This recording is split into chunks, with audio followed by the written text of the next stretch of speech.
राखी पुनेई रे आजी कथा एतिकी फूल पड़ू कंटा पड़ू जीवानी फकी राखी राखी तू रही साथी राखी राखी तू रही साथी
पुआ हाथे नहीं देवी मुटे की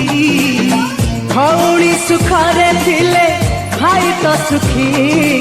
राखी राखी तू रही साथी राखी राखी तू रही साथी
सब साता हम काली की